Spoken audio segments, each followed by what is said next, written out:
Hi guys, my name is Charlene, for those who don't know me, but most of you will.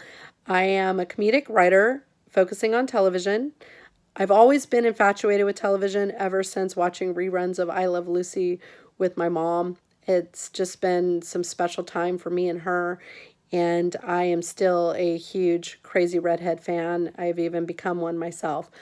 I took this love of television and made it a hobby when a friend of mine told me my life was like a sitcom. I'm like, well, if my life's like a sitcom, I might as well write one. So I started it out as a hobby, didn't think it would come anything to it until a customer came on my line and said, hey, I'm interested in you. What do you want to do with your life? And I'm like, well, I'd love to write television. And he goes, well, you should take courses at UCLA Extensions and go ahead and get this book called The Secret Language of Birthdays. And so I did. I don't know what overcame me to listen to a customer on the phone, but that basically led me to three great instructors. And one instructor who was my very first instructor became my mentor, who, goodness, I can't even tell you how fortunate I was for him to come across my path and to be part of my life. I will never, ever be able to say thank you as much as I want to that individual. But it's just, I've gone from what I thought was really good work to finding out it was more amateurish. And now I am really very passionate about writing for television, and I really want this dream to come true. So much that my family sacrifices Saturdays so that I can stay home one day a week just to have sheer quiet, because I have two kids and a full-time job and a husband. It comes hard for me to be able to just kind of let my mental play and to be able to write. One of those days today is that I'm not able to write. I have writer's block. I feel like I'm wasting a day, and I took away from my family, which is really hard for me to contend with. However, I decided, you know what, I need to make sure my girls know that mommy's fighting for a dream and she's going to make it a reality, and that what their sacrifice is happening is going to pan out, because that's just going to have to happen. I've focused too much on this, and I know that this is what I'm supposed to be doing with my life, is to write. So today I found myself watching a video, and Lisa Kudrow was the subject of this video, and she was at a graduation of some sort where she was talking about how she was on a show, Frasier. With her being on the show Frasier, she was fired from that show, which at the time she wasn't sure why or what happened. And later on, if she had been on that show, she would have never landed the role of Friends. That to me is just amazing, how things that you don't realize are leading you to the path that you're meant to take. You never realize why something's happening the way it is, but then it ends up resulting in what your ultimate self should be doing. So for me, what I know I should be doing is writing, because now I've created a couple of show ideas of my own, and I can even write someone else's characters if I have to, whatever will work to make me allowed to do the dream that I've always kind of set out for now, since I've realized this is what I really want to do with my life. Watching that video just meant everything to me, because it just shows that there may be times of doubt. I don't doubt my writing ability. I just doubt whether it's going to happen sometimes. And then I'll get somebody on the phone that says, oh, this is awkward. My son just happens to be a co-executive producer of a show, blah, blah, blah. And all of a sudden I feel like I'm back in the game again, and I have to strengthen myself and my mind and just realize that this is something that ultimately I will be doing, and my family will benefit from it, even though there is a lot of sacrifice right now. So I was lucky enough to meet Lisa Kudrow once with a friend of mine who basically met me there. I've never fumbled more than I did that day. Diablo Cody, who wrote Juno, was a close second, but I was pregnant, so I used that as a little bit of an excuse. But this day, I couldn't see past the fact that Lisa was an actress although I had just heard her talk about writing the comeback and also seeing how highly intelligent she was, I fumbled over my words.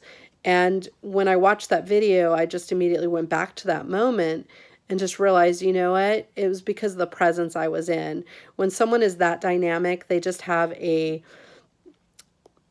have a presence, and you just are in awe of that presence.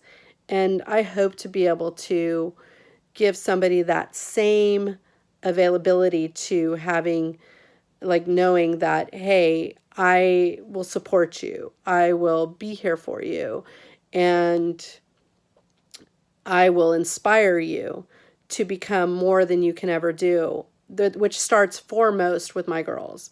I want to be their role model that shows them that you can be anything you want to be.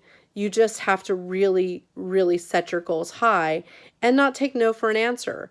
You may have a situation like recently, I wrote an episode of Grace and Frankie as like an idea of how I would write the show.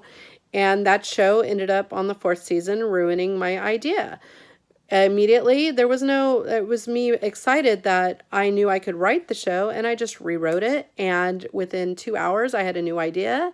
And in a matter of 12 hours or so, I had a new script.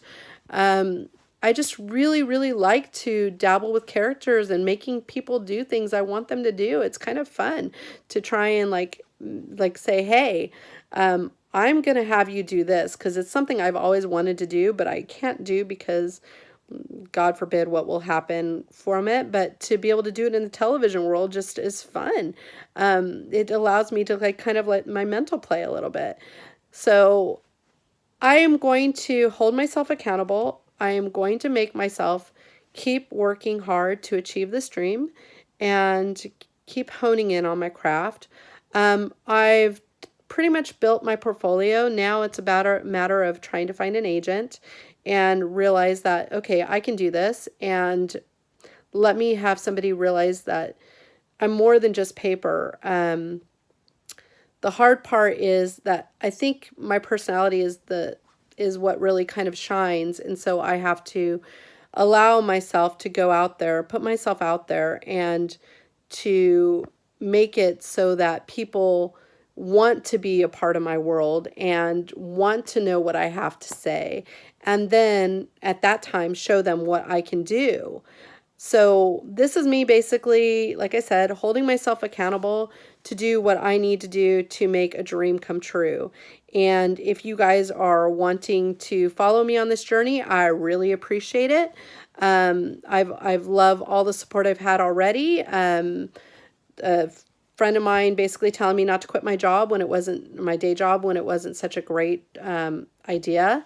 Then to a friend telling me who read a script says you're going in the right direction, just keep going. To other friends just reading and supporting. And then, like I said, my husband and my kids, my family, everybody's just been really, really behind me. And I can't thank you guys enough. I know that this is what I want to do, and I know this is what I will do. It's just a matter of me getting to that point to say, okay, this is my time. This is when it's going to happen. And this video is to basically say, hey, I can do it. And to go back and let my kids know, look, mom had a hard time. Things were not always the way she wanted it to be, but she strived and worked her hardest. And when she did, she made it a dream. She made her dream come true. And you can do the same as long as you put your head on your shoulders and keep your ideas straight and don't let yourself stray. Because when you do, you take away who you are meant to be. And I will not allow my girls to not be who they're meant to be, or to not allow them to be who they are meant to be. I want them to strive. I want them to be strong. I want to be that role model and that example that regardless of what happens with me, that they feel like mom did it, we can do it. And so this is pretty much what my day has come to. I hope to be an inspiration to others. I hope to inspire them. And I can't thank you guys all enough for being as supportive as you have been. I tried to do this video a couple of times and stumbled across it a little bit. I don't know how people do Facebook Live. Maybe down the line I'll get a little bit more where I'm able to feel that comfortable enough to do so. But right now, this is where I'm at. So follow my journey, if you will. And I look forward to bringing you guys some great content, family friendly. Doesn't matter who's in the audience. Anyone can watch it, because I want it to be something that I don't have to hide from my kids. And I want people to be able to feel that same way. And I want to build on relationships and realize that, you know, social media is great, but you're losing your relationships with people. And if you, like, because you see them on Facebook doesn't mean you saw them in person. You know, there's a lot of things that we just don't really kind of pay attention to. I know this video is a little bit long, so I apologize for that, but it's basically me just kind of being me and trying to reach an audience and realize that, you know, it can be done. I thank you, and that's all I have for today, even though it's like 11 minutes of me talking. God help everybody. Take care. Have a great day. Bye.